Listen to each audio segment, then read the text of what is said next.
Alright, so this is not a golf video. Um, don't critique me. This is fix my Wii for my 7-year-old video. Um, Having an issue with trying to get the games out again. Like, I bought this thing probably before he was born, so it's probably 9 years old. And we busted it out over the last month and had a game that was in there, finally got it out. Again, trying to pry it out. But the eject button just didn't work. And was ready to buy a new one. Got told not to buy a new one. Tried to fix this one. And the hard part is the screws on the Wii aren't normal screws. So I bought this real cool weight kit. And the one you're going to need is one of these tri screws. Again, so I've watched videos on YouTube trying to figure it out. I've watched people shove knives in there, Wii trying to get the disc to pop out. But it comes down to where it's the button. And I was watching this guy who had 4 discs in his Wii, who someone shoved them in there. And he took off the faceplate, and there was a button in there. And that kind of led me to where I am now. So I'm going to show you how I got to fixing this thing. So when you go to take the faceplate off, there's a lot of screws on here, but really you only need to remove 4. So the first one is actually on the side here, and there's like this little tiny rubber foot that is covering this one. So you got to undo that one. That one's actually a normal screw, so you're just going to need a small Phillips for that. On the bottom, there are these little stickers that you got to take off. And you're going to actually want to save one of these for how I'm going to show you how I fixed mine. But again, so these are your tri screws. And then on the other side, to officially dismount the faceplate, you're going to undo this one. This is a really tiny Phillips screw.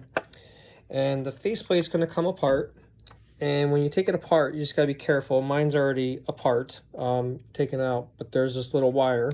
So pull it apart slowly. I had some small tweezers that I used to pull it out, but you can usually pull it out with your finger. It seemed okay. But basically, when I started looking at the buttons here, over here on the far right is the power button. Next to that's the reset button. And way over here is the eject button. And for whatever reason, when I started looking at it, it looked like the buttons over here were pretty straight, and the button on the eject button is kind of bent down. So I tried bending it up. Again, it kind of wants to go right back down. There's really no way. I don't want to break it. So trying to figure out a way how to get it where that button can actually get closer and rest more up against this little button. So this is actually the button that the guy, when he was doing the video, he went in and just kind of pushed this. And you kind of hear it. It sounds like, again, just like the button's pushing. And that was the thing, like over here with the power button, kind of hear like a click. Well, on the eject button, you didn't hear that. There's just nothing there. So it's actually my wife who suggested, hey, it just doesn't sound like the button's even making contact. So took it apart.